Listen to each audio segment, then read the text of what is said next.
Ele que é executivo há mais de 10 anos no mercado online, ama vendas, inovação e tecnologia. É um apaixonado pela experiência do consumidor. Ele foi indicado algumas vezes para o Prêmio E-Commerce Brasil, lembro bem dessa fase, e em 2018 ele ganhou. Estava lá nesse dia, foi um dia muito especial na vida dele, eu estava lá junto, na categoria Operações 2018. Tem uma bagagem aí fantástica, né? Já acumulou algumas centenas de milhões aí de reais em vendas online. Para falar sobre como gerenciar as fraudes sem perdas financeiras, eu quero convidar o meu amigo Christopher Neivert, ele que é gerente de Digital e E-Commerce da Reserva. Bem-vindo, Cris. Gente, que saudade de vocês! E olha Samuca, só, Vivi. e olha, Cris, só para lembrar, tu é do Paraná, não é? Eu não sou forasteiro, eu sou paranaense, eu estou no Paraná fisicamente hoje, então estou aqui representando o estado no evento do estado, muito feliz pelo convite. Muito legal, muito legal. legal. Valeu, Cris. Tá contigo, meu amigo. Obrigado, viu? Legal, gente. Maravilha. Gente, muito prazer estar com vocês, estar podendo falar, né? Como diz o Samuca aí, a Vivi, não sou forasteiro, sou aqui da terra, sou paranaense. E a gente vai falar um pouquinho sobre fraude no e-commerce, né? Falar nesses 20 minutos sobre fraude de e-commerce é algo super complexo, super importante e tão necessário nas operações de e-commerce. Então, o Samuca já me resumiu bem, sou head de digital aí da Reserva, já fui premiado pelo E-Commerce Brasil em 2018. Passando a parte egocêntrica do negócio, vamos ao conteúdo, que é o que importa, tá bom? Todo mundo pergunta, pai, mas Mago, você é especialista em fraude? Eu falei, não, eu não sou especialista em fraude, mas eu sou varejista. Eu sou do time que perde dinheiro com fraude. Então, eu vim muito mais como um papel de varejista, para a gente explicar um pouquinho dos processos de fraude, para a gente falar um pouquinho como que a gente se protege nesse perigo que a gente corre aí constantemente no e-commerce. Então, se a gente quiser entender como é que se analisa a fraude, a gente vai lá para as grandes empresas antifraude. Meu papel está aqui vindo muito mais com uma visão de varejista, tá bom? Então, alinhando as expectativas, falar de fraude em 2020, eu brinco que é a Covid do e-commerce, fraude, né? Nesse momento que está todo mundo na internet, que está todo mundo consumindo mais, imputando seus dados, obviamente que os fraudadores, né, os cybercriminosos, eles acabam aí olhando tudo isso como grandes oportunidades, grandes iscas para conseguir aí alavancar até o faturamento do crime. Então, eu falo que a fraude em 2020 ela é o Covid do e-commerce porque ela é prejudicial, ela é difícil de frear, mas é fácil de se prevenir. E tem alguns pontos que a gente vai trazer a partir de agora para a gente entender um pouquinho desses números. A média, após a pandemia, quando começou a pandemia, é de 4% dos pedidos são tentativas de fraude. Isso é uma média geral, nível Brasil. Puxa, mas eu já vi aqui algumas informações de 6%, outras informações eu vi de 3%, porque a gente tem muitos nichos hoje. E por causa desses nichos, olha só, em alguns nichos, chega a representar 90% dos pedidos. Então, o que significa? Que a cada 100 pedidos, 90 são tentativas de fraudes. Um desses nichos, por exemplo, são celulares e equipamentos da Apple. Então, imagine o esforço que tem que a operação tem que realizar para combater e tanto para faturar, porque você fica tanto perdido. Olha, tantos pedidos cancelados por ser fraude. Então, são pontos aí de perigo para uma operação de e-commerce. Só que para a gente explicar como é que funciona uma metodologia na operação de fraude, não tem jeito. Eu tive que desenhar no papel para poder explicar como é que funciona esse fluxo de processos para a gente poder nivelar o conhecimento aí com todo mundo. Então, eu fiz aqui um desenho no papel, um rabisco cheio de flechinhas, mas quem conseguir acompanhar comigo vai conseguir entender. Que na prática, o que acontece? O consumidor efetua o pedido. A partir do momento que o consumidor efetua o pedido, existem dois fluxos. Se for o cartão de crédito, entra primeiro para análise de crédito, lá no gateway, depois vai para os intermediadores de pagamento e tudo mais, para analisar se o cliente tem crédito.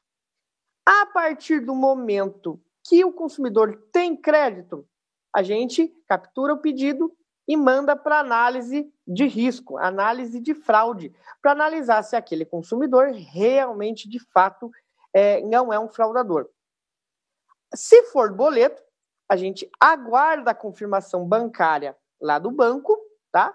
Se, por um acaso, o consumidor não tem crédito ou não teve a confirmação bancária, o pedido ele é cancelado. Agora, se o consumidor tem crédito, tem fraude e ou no boleto aguarda a confirmação bancária foi realizada, o pedido ele é aprovado. Então, aqui um fluxo simples para entender como é que funciona a análise de fraude. Pontos importantes, pontos que a gente deve levar em consideração. A análise de fraude, ela também se baseia muito por histórico, por comportamento. Então, a sugestão que eu dou para quem está iniciando no e-commerce ou quem ainda não faz esse tipo de processo é fazer o quê? Pegar todos os pedidos de boleto e também mandar para análise de fraude. Isso é um ponto importante porque traz histórico, alimenta a ferramenta do antifraude para você entender que, às vezes, um cliente que nunca teve um pedido no cartão de crédito, para o sistema ele é novo. A partir do momento que você já tem aí mandando um histórico que esse cliente sempre efetuou pedidos no boleto, isso ajuda a escorar melhor o seu cliente e aí a ferramenta consegue ter maior assertividade na aprovação ou rejeição deste pedido. E aí, quando a gente fala de fraude, tem inúmeras fraudes na internet, inúmeras formas de fraudar um e-commerce. Eu trouxe na visão do varejista os mais comuns, que são os 3 tipos de fraudes aqui. Nós temos a fraude efetiva, a autofraude e a fraude amigável, né? Não se preocupe que a fraude amigável não é o arrependimento do fraudador que liga chorando, querendo devolver o dinheiro, não. É outro patamar. E aí, para a gente explicar o que é essa fraude efetiva, o que é essa autofraude, essa fraude amigável, nada melhor que fazer outros rabiscos, né? Para quem gosta, quem trabalha com operação de e-commerce sabe que processos, fluxograma é um negócio que faz parte da nossa vida. Então, eu trouxe para cada um desses tipos de fraude um fluxo para vocês entenderem como que funciona na visão do varejista e na visão de quem está fraudando. E, principalmente, também na visão do consumidor que foi fraudado, que o cartão foi clonado, enfim. Falando especificamente, então, de fraude efetiva. O que é fraude efetiva?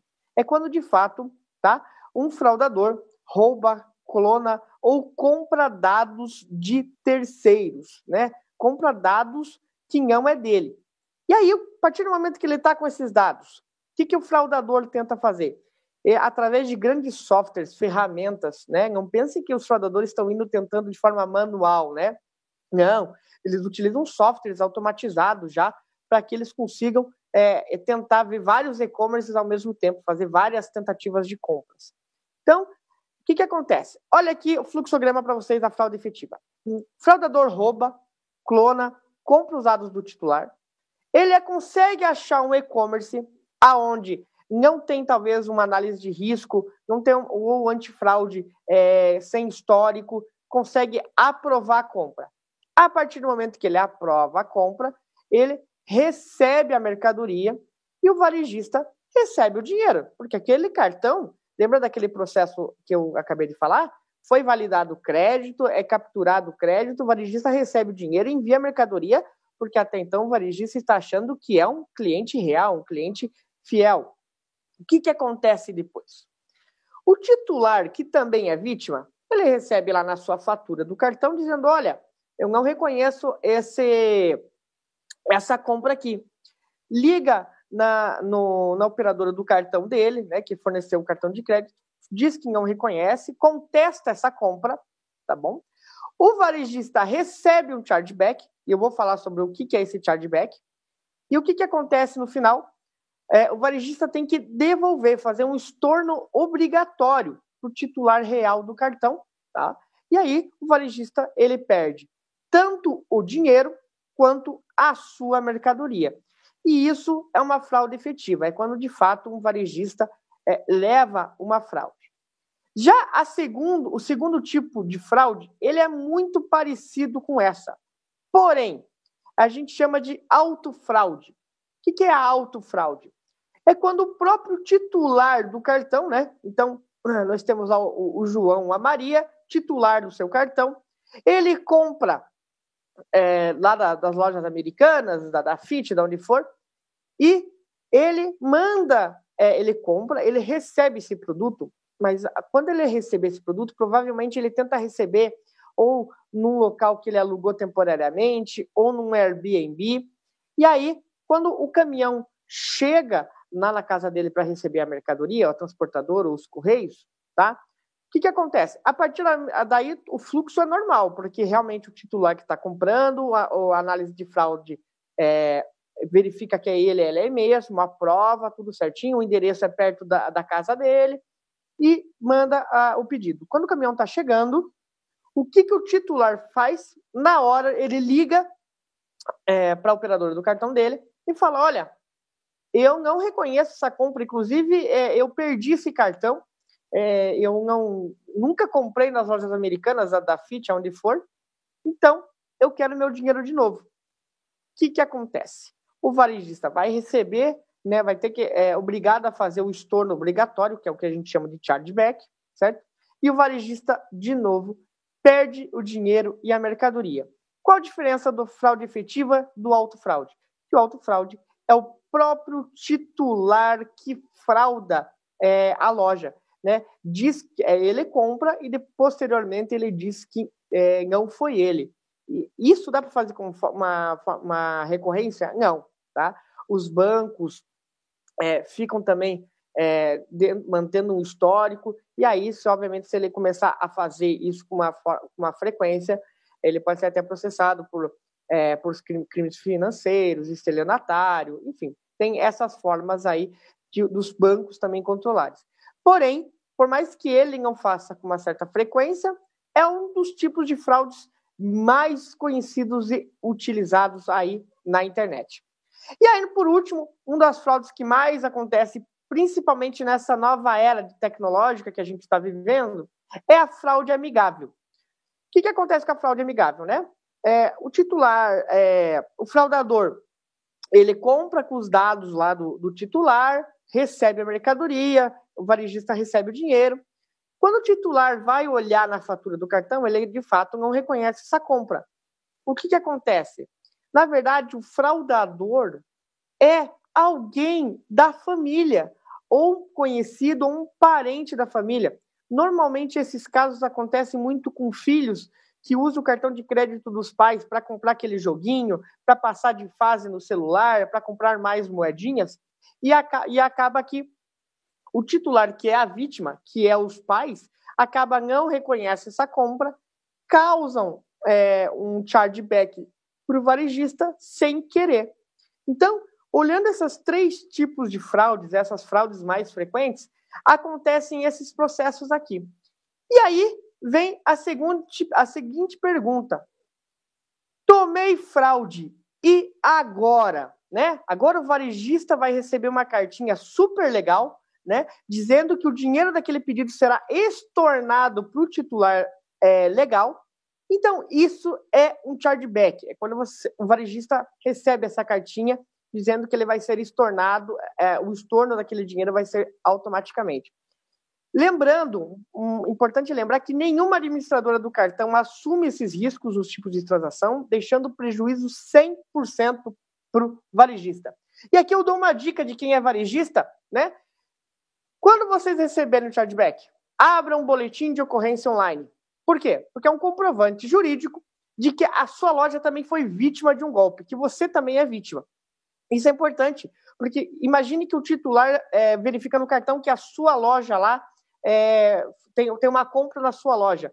Às vezes, o consumidor não entende, obviamente, do processo e acha que é a loja que é o fraudador. Então, quando você tem um boletim de ocorrência, que é de forma gratuita, você consegue se resguardar juridicamente, tá? Então, se vocês têm uma loja nova ou estão migrando, prioridade no antifraude.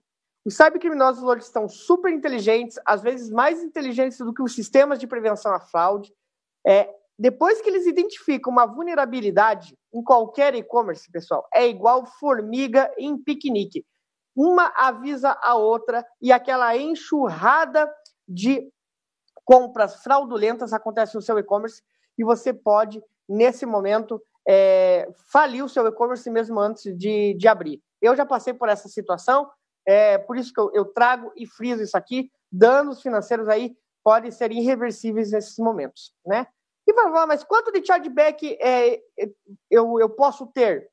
A média de chargeback no Brasil é de 1,5% do total da receita. Então, às vezes, é muito lucro de uma própria empresa. Então, é importante vocês se protegerem com antifraude. Mas como não ter fraude, então, Mago? Poxa, eu estou aqui para escutar, para mim não ter fraude, eu não quero ter fraude. Galera, solução simples para evitar qualquer tipo de fraude. Quer ter 100% de proteção? É só não vender no e-commerce. Não abra e-commerce que não tem fraude. Pô, Mago, mas aí você está sendo muito radical. É que não ter fraude é sempre bom? Não. Por que é importante, às vezes, você ter uma quantidade X de fraude, tá? Porque quanto mais conservador o seu perfil é para evitar fraude, muito provavelmente pedidos bons, que não são fraudes, estão sendo rejeitados, estão sendo negados pelo seu perfil, pela sua análise de fraude. Por isso, ter fraude necessariamente significa que você também está aprovando pedidos muito bons que de fato não são suspeitos. Então, nesse caso, gente, como evitar uma fraude? Simples.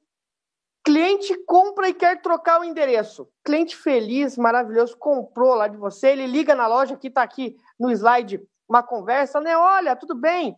Puxa, eu acabei de comprar, mas é que eu me mudei e esqueci de alterar o endereço. Tem como você trocar o endereço? E aí o operador, óbvio, claro, me passa um novo endereço aí que eu mando para você. E olha o que acontece. Suspeite desses tipos de solicitações no seu saque. O cliente, às vezes, quer trocar o endereço, e aí o cliente solicita o endereço. Primeira coisa que você tem que verificar é se você já emitiu uma nota fiscal. Se você não emitiu uma nota fiscal, tá? Primeira coisa que você tem que verificar se é boleto ou cartão. Se for no boleto, você pode alterar o endereço, porque não existe fraude nesse processo com boleto, tá? Um fraudador não vai pagar para o titular, né? Então não tem problema, você pode alterar o endereço se for um boleto. E você troca o endereço normalmente. Agora, se for cartão, é importante, analise o seu cliente. Esse cliente é novo? Se é um cliente novo, ou seja, não é um cliente recorrente, cancele o pedido e realize o estorno e orienta o cliente que ele deve refazer o pedido. Por quê? Porque ele refazendo o pedido com endereço novo, passa de novo na análise antifraude e garante para ver se ele não é uma fraude. Caso ele é um cliente que você confia, que ele é um cliente recorrente, você troca de endereço, efetua com sucesso. E aí, pessoal, aqui mora um outro perigo. Quando um cliente, você vai fazer o estorno e orienta o cliente a fazer um outro pedido, normalmente o cliente fala o seguinte, olha, agora você vai fazer o estorno para mim, vai levar só 30 dias para mim receber esse dinheiro, porque é a fatura do meu cartão. Tem como você fazer o seguinte, tem como você fazer um depósito na minha conta? Olha o risco. Então, dicas, só faça reembolso em contas do titular, use a desculpa que o sistema só permite estorno e tente capturar o crédito do cliente somente na emissão da nota fiscal. Assim, se você tiver uma suspeita de fraude antes de você emitir a nota fiscal, você não captura o crédito e você acaba não tendo esse tipo de situação. E uma fraude que nós temos aqui no boleto é cliente faz depósito e envia comprovante. cliente entra, provavelmente isso funciona em lojas novas, que o cliente liga dizendo, olha, eu quero fazer uma compra muito grande, mas eu preciso receber aí com uma certa urgência. Tem como eu fazer um depósito e você me enviar ainda hoje? Porque eu preciso para hoje isso? Suspeite desse tipo. O que o cliente normalmente faz? O cliente faz um depósito com um envelope vazio apenas para receber aqui o comprovante de que o depósito foi feito, tá? E ele envia para você o comprovante. Por isso, não envie nenhum pedido se você não comprovar que está na sua conta.